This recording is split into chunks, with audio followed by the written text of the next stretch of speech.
អាស្រ័យនេះដូចធ្ងន់យ៉ាងឯងមិញទៀតណាហើយចុះបើវាប្រឹងស្រ័យហើយពីប្រឹងរើហើយចុះអាពេលញាប់អាពេលញាប់អាប្រឹងញាប់វាស្រ័យឲ្យគេជួយផងវាស្រ័យមិនវាស្រ័យវាថាឲ្យលេងទៅអូអាហ្នឹងគេស្រ័យចឹងណ៎ខ្ញុំចេះស្ដាប់ភាសាវាហើយចុះអាសលេងហៅទេយំមិញហ៎បងឯងខ្ញុំចេះតែចាំហ្នឹងហៅទេយំមិញសុំមកហៅទេតិចមើលហៅមកទេបែបជប៉ុនណានិយាយទៅនៅខណៈថាបងឯងចេះដឹងរឿងគេទៅស្ដាប់និយាយទៅអ្នកចិត្តខាងចឹងមែនតើអត់ទេធម្មតាយើងគ្រាន់តែកាត់តែបងមានផ្ទះលេខ2ណាបងនៅផ្ទះលេខ1ណាគ្មានទេចូលផ្ទះលេខ2នេះបងផ្ទះលេខ1មានលេខ1អញ្ចឹងមិនដែរណាចូលចិត្តស្ដាប់រឿងគេចឹងនិយាយថារឿងផ្ទាល់ខ្លួនរបស់គេចឹងអត់ត្រូវផ្ទៀងស្ដាយចឹងទេអូបងផ្ទះលេខ2ឡើងធីបចូលតម៉ាតមើលតែឃើញអស85ធីបចឹងមិនបានដឹងថាខ្ញុំធ្វើសលេងមិនអីមិនចឹងដើរទៅវាលឺថ្ងៃមុនឃើញអនឯងធ្វើនៅនេះដល់របៀបលក្ខណៈដែលយើងឃើញខ្មែរយើងឬក៏ជប៉ុននេះហឹងទេ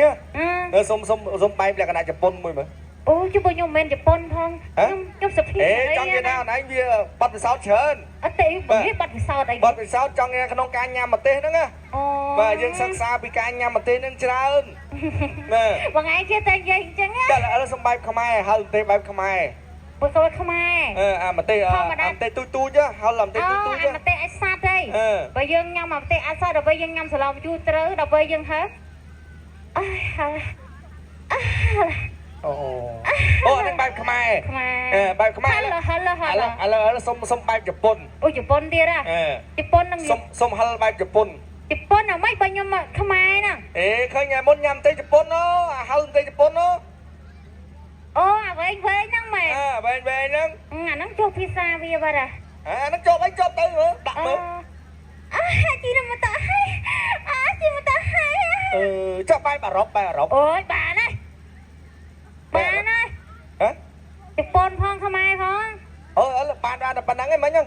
ប៉ុណ្្នឹងបានទេអូអាខ្លាំងក្រោយគេមិញនឹងដូចខ្លាំងអាហ្នឹងគ្មានគូប្រកួតហ្នឹងតែហៅជីមកតើអូអាហើយហ្នឹងពីចេញផ្ទះត្រង់វែងហ្នឹងហ្នឹងមិនជប៉ុនបងជប៉ុនអត់បាត់មិនជប៉ុនម៉ាជីណូម៉ូតូហ្នឹងឯងមានឆ្ងាញ់ពូម៉ាគេនៅក្រោមគេបន្តទៅអត់បងឯងគាត់អាយុច្រើនណាអរគុណបងប្អូនទាំងអស់គ្នាមកនិយាយលេងទេបាទអធិស្ឋានដល់កំងឆ្កងបើពីពេជ្រកែបការនំសំគូកាន់តែពីទៅពីសម្រាប់បងប្អូនទាំងអស់គ្នាឥឡូវនេះបើវគ្គនេះយើងបន្តនៅវាសប្បាយនិយាយបន្តទៀតឲ្យបងប្អូនអាចជឿនជឿជាមួយនឹងគេស្បឹកបើយើងនៅកំមុខបន្តទៀតបាទរួមជាមួយនឹងម្ហូបអាហារផ្សេងៗបាទនៅស្តង់ខាងស្ដាំដៃបងប្អូនបើសិនយើងដើរពីនេះនៅឆ្វេងដៃណាអញ្ចឹងឲ្យបងប្អូនអាចសាកសួរទៅបាទគាត់មានលក់អីខ្លះបាទតំណែងជាមួយនឹងបងជីវករទៅអញ្ចឹងហើយបាទសម្រាប់បងប្អូនដែលមានកូនមកជាមួយយើងអាចបន្តនៅការនាំពីនឹងបាទបុត្រតាជួយលេងជាមួយនឹងបាយកំសាន្តនៅក្នុងបរិវេណនៃការប្រគំមន្ត្រីបាទនៅកំមុខនោះយើងមានឡានការ៉េមបាទយើងមានបាទពោតលីងបាទនំស្រួយឬក៏បាទចង្រិត